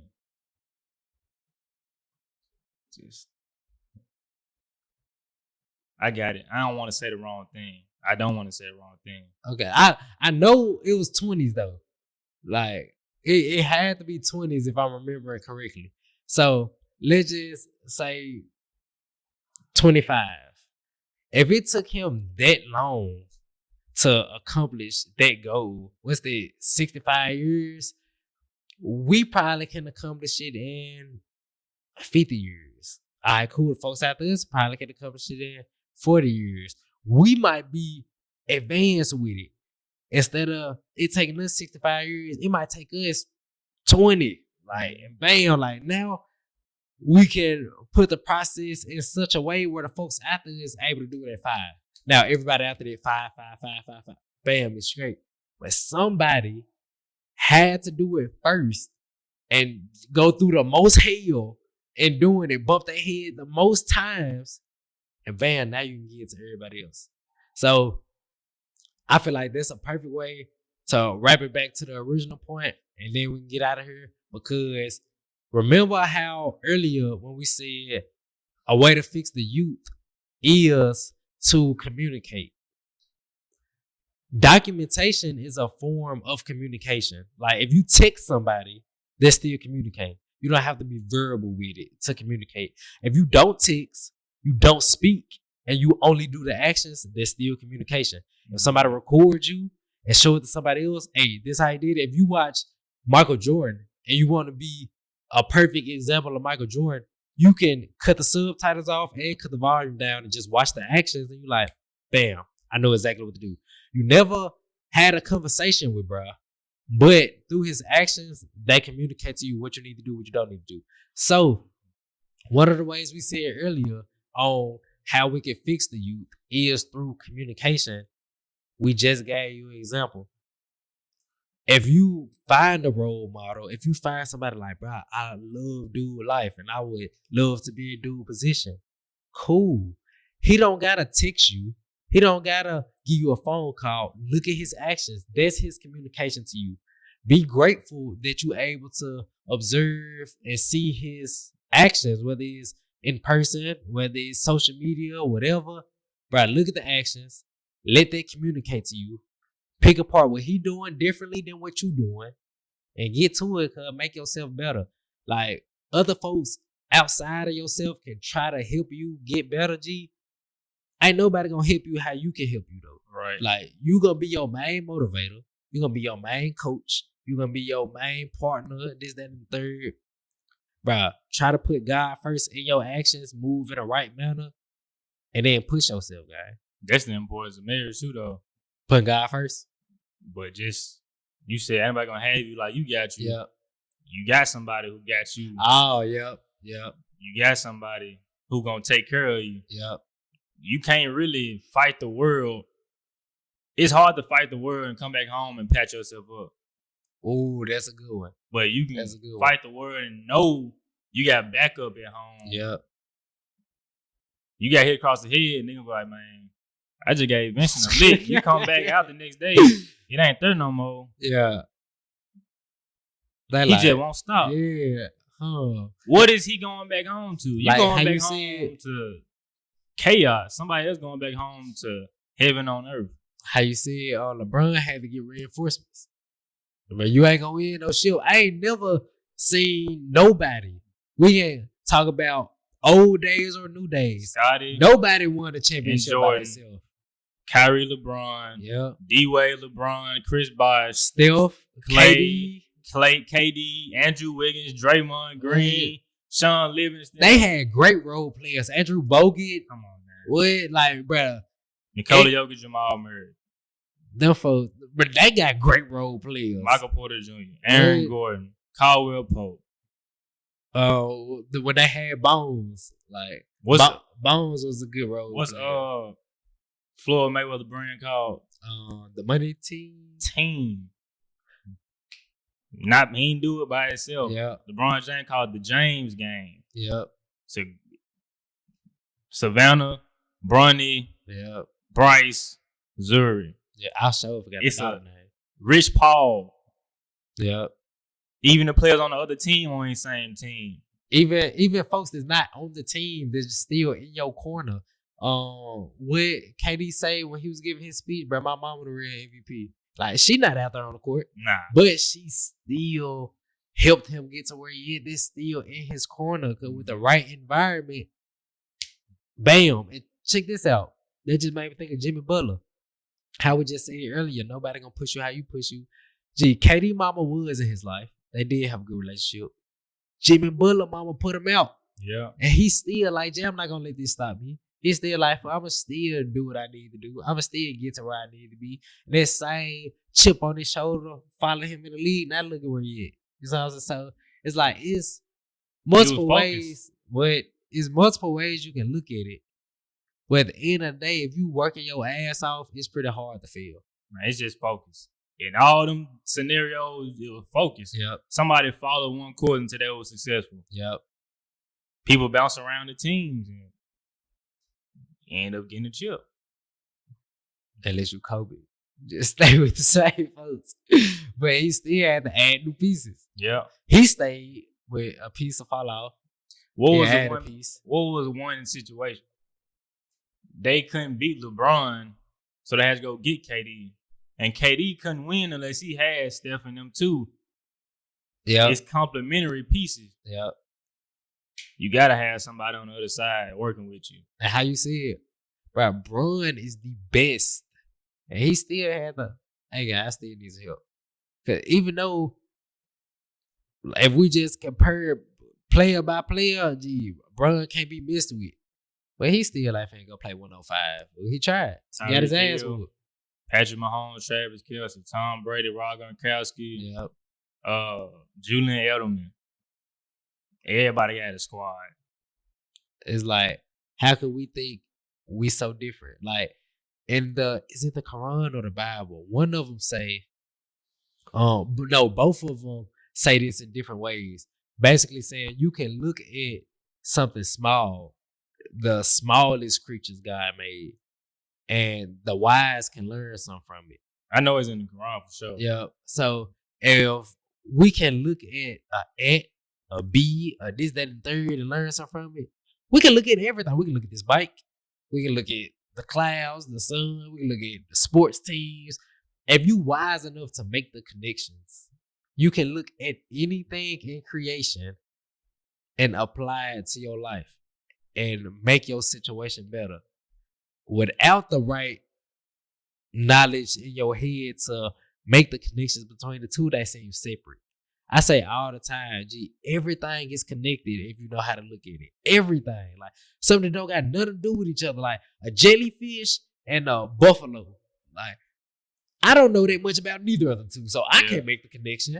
But if we take an expert jellyfish person and an expert buffalo person, put them in the same room, bro, I bet they can draw up so many conclusions of how their life is similar, or how both of their life similar to our life, or this, that, and third. So it's like, if we got the right knowledge, which I think the foundation of everything is, if you got the right knowledge, you straight. Nothing that deep, no problem that hard. The most honorable Elijah Muhammad said, every problem, the solution of it in a book somewhere. Every single problem. And I thought about that. I'm like, is he exaggerating? Like, every problem? Then I'm like, I ain't gonna lie, I don't know him to exaggerate. So I'm taking this pretty literal. Like, it's somewhere. Somewhere in the book, bro. And I'm like, what? That's why I like recently started reading so much. I'm like, if I want to get 100 million, I have to know how to get 100 million. I have to know how to do this, that, and third. Everything come down to what I know. All right, cool. I'm finna read my ass off. Like that's the way I took it. But like I said, I don't want to hold you up too much. I'm cool. Cause we'll be able to keep spend knowledge for days. But like you said with the ant thing though, you went to like kindergarten and pre-K, and y'all you sit on a little rug. Yep. Was it ants? Like have you ever seen ants on your rug? Nah. Or under the rug? When we go to playground, folks used to pick up everything, caterpillars, everything. But in the school, I ain't seen nothing. If me and you see an ant walking right now, do we think that's the only one? Yeah. It's 100 million behind. You got to follow the trail. They coming. Yep. They working. They all on focus. Then what I love about ants, so far, I think the bee is my favorite animal. Probably because I just got more knowledge on the bee. I'm sure I'll find a better favorite animal later. But with the ants, one thing I like so much is if one ant finds some food, they're gonna go pick that junk up. He gonna go back to all the other ants. Like, gang, you won't believe what I found. He not like, okay, I'm gonna find it for myself. I'm gonna go stash it away from everybody else so I just have an endless supply. Or like, I'm gonna just like only sit right here until I eat all of it up. Then I'm gonna go back to everybody else. Soon as he see it, he like, I gotta go tell Gang them about this. Go to the other folks like, Gang, I felt the jackpot. They didn't see what he saw. He probably saw a crumb. Yeah. They don't even question him. They don't ask him if he saw a buffet or if he saw one crumb. They like, Gang, you said you got some food. We're gonna take your word for it. Let's bounce out. Bam. Everybody dipping. Pick up a piece. I got what we're doing with the piece. We're taking it back to. All right, cool. Everybody take. Nobody deviates. So on the way to work, you saw that little armadillo there in the street. On the way back, you ain't see nothing but some bones. They took care of business. Yeah. And then, like you said, they ain't questioning it. Nobody questioned nobody. Like, you found some food, Gang, let's go. Everybody take it back to the house. Nobody even look back and see. I'm just making sure everybody coming back this way. We just know and trust everybody bringing it back. Like with the bees. Brother Eliyahu Rashad said, when they first get born, they instantly just turn around and clean up that little area. Like, bro, it's so much knowledge in these little animals, bro. Like, when the bees get attacked by a wasp, they put the pheromone out where, all right, cool, we under attack, we in danger. All the other bees, cause like everybody a team. Going back to the point you said with the sports, we gotta have a team. If one bee try to fight one hornet, that hornet gonna mess that bee up. Right. But since a whole bunch of other bees come, even if we lose this one bee that got attacked initially, this hornet, whatever, won't be able to attack no more. Like, cool, this the type of structure we need to build within each other. Like, bro, I don't cut her. I can't cut her to save my damn life. But if I view you as my brother, I'll be like, all right, cool. It's some way, shape, or form I can bring value to my brother. Right. It's some way, shape, or form we can coexist in the same beehive. Everybody don't got the same job. Mm-hmm. But we still make it work. We still get the job done. All the ants don't got the same job. Nah. We still get it done though. So even though we don't got the same occupation, me and another brother probably don't got the same religion. Me and another brother probably different in a different way. Bruh, we all can sit down as civilized people and mention the black man and say the goal of the civilized man is to civilize the uncivilized. So if we all sit amongst each other as civilized men and we all brainstorm, gee, what can we do together? How can we put our money together? How can we do group economics? How can we provide value for each other? How can I grow your situation? You grow my situation, this, that, and the third. If we really sat down like this and going back to what we said earlier, use our conflict resolution once we start growing our circle. Because it's easy for me and you to maintain our relationship. It's just tourists. Yeah. Cool. Like, Hey, guy, I ain't like how you did this. All right, cool. We chop it out, hash it out, cool. When we get to growing, it's 100 of us. All right, it's a little easier for some little deviations to start. But that's why you got them rules. So we got laws, facts, discipline. Facts. That's why you get strapped in before the roller coaster take off. Yeah. Start moving. Everybody be through. Everybody be through. Yeah. But it's not locking you in so you don't have fun. Make sure you have fun, safe, and you get done and you can live and walk and be alive without any complications other than you probably pissed yourself. Yeah. People say, but I want freedom. I don't want rules. I don't want laws. I don't want someone controlling me. That I'm like, bro, cut it. Ain't no freedom without no structure. Facts. Without this, you won't be able to do the things you consider fun without the rules being there. For example, I used this example like last week or a couple weeks ago. This my mic. I bought this mic. I can do whatever I want to do with this mic. But even though I got the freedom to do whatever I want to do with this mic, that's not wise. I got the freedom to say, okay, my end goal is I want our voice to be recorded by these mics. Right. But since I want to use my freedom, I can unplug it and just put it in my hand like this. I got the freedom to do that. If I do that, it's not going to record. Even if it was recorded, since I got it in my hand moving it, it's going to be static. Like without the laws, without the structure, you won't even be able to produce the best outcome. Mm-hmm. So yeah, you got freedom, but the way you try to use your freedom goes against the function of whatever thing you're trying to use. So that's stupid. So when folks say, like with my girl didn't dress like a hoe before, but she damn sure didn't dress as modestly as I would have liked her to dress when we first got together. Folks will say, why you being controlling? Why you changing what she wear? Because this the woman I'm building with. Like, you mean to tell me I'm wrong for having my girl dress better? If I had her going from modest to a hoe, that's different. But making her go from a more promiscuous wardrobe to a modest wardrobe, you trying to tell me I'm wrong for putting laws and structure and discipline in place? Because if she out there dressed like that, she gonna attract the wrong energy. Facts. Like, why would I want that in my environment? Like, the definition of control is to influence or sway somebody's behavior.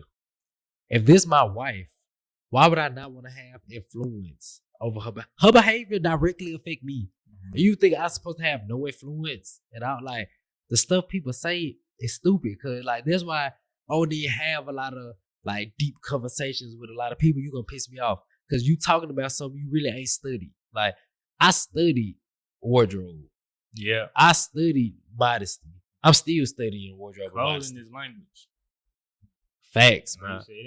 It's with the ants and the bees. I mean, we in uniform, but are we unified though? Ooh, that's it's good. Not the exterior, it's the function. Yeah. So yeah, that's all I'm gonna say.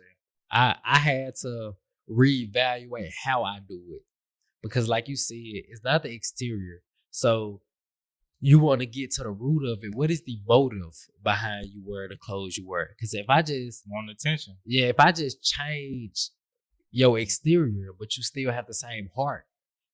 Jesus, I say, as a man, look, he is.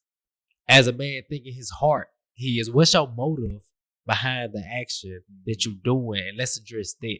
Because if, like you said, if the motive is to get attention, and not just take all your clothes, throw them away, and buy you new clothes, and you still got the same heart, you will find a way, somehow, some way, to still get attention. Pacifier. Facts. That's all. This just ain't real. Stripping the exterior is just this ain't what I really want. Facts. So I had to look at what's the motive, and I sat down with her, chopped it up with her, like, all right, babe, why do you wear this? I'm gonna tell you why I think you wear it. You tell me if I'm right or wrong. Thankfully, my girl is not an argumentative girl, not a super defensive girl or nothing like that. So we talking about it, and I'm telling her, babe, some of the reasons I feel like you wearing these clothes is either to get attention, it's either because these just like the type of clothes your friends wear or whatever, and you just doing it to fit in or whatever. Like we make a list, we make a rubric. Then I tell her, look, these are the solutions to that. This why this is stupid. This why you shouldn't do this or shouldn't do that. And after sitting down, we talking about it logically. She like, you right.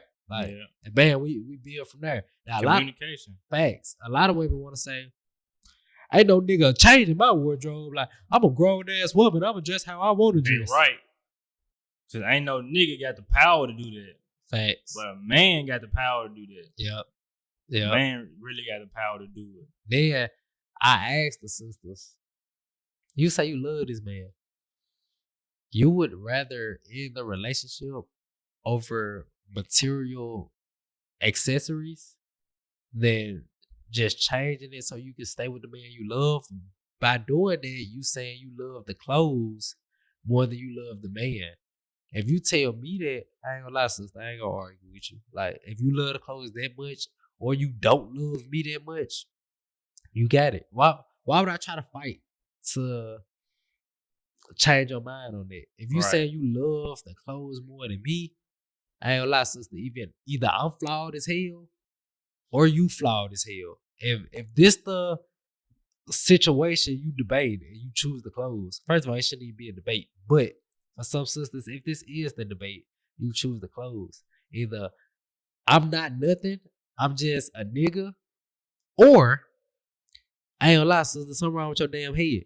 So I let you, hey, go do your thing. Like, go work on yourself. So you mean to tell me you want me to try to persuade a sister? No, please take me over the clothes. I ain't gonna lie. I perceive myself higher than that. Right. So I won't even put myself in that predicament. So if my girl, when we had the conversation, if she would have said, you know what, Vincent, I'm not trying to change my clothes and da-da-da-da, we won't argue about it. Now you know. Yeah, you got it.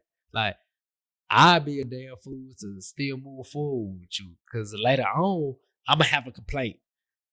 Well, babe, what about now? I know we had this conversation a year or two ago. Well, I got more reasons why I don't want you to dress like, and she already told you what she stand on. You was a damn fool and stayed. And now you, later on down the line, keep trying to push it on her. Gee, will somebody show you who they is? Let them be. Just wrap it up with how they can find you, like social medias or whatever. Plug all the barber. He just hit 100K. So go ahead, throw it out there. Oh, yeah. You can find me on Instagram at Wheathead, WHEAT, like the bread, _. Wheathead _ on Instagram. Yeah. Y'all go check my boy out. Y'all in the Memphis area, or Whitehaven area, wherever you at, check my boy out. He chopping. I vouch for it. Definitely worth it. Definitely worth it. Now, I appreciate y'all getting up with me on this episode of the Don't Be a Viking podcast. I hope y'all enjoyed the conversation between me and my brother. I'll holler at y'all on the next episode. Yes, sir. Ski.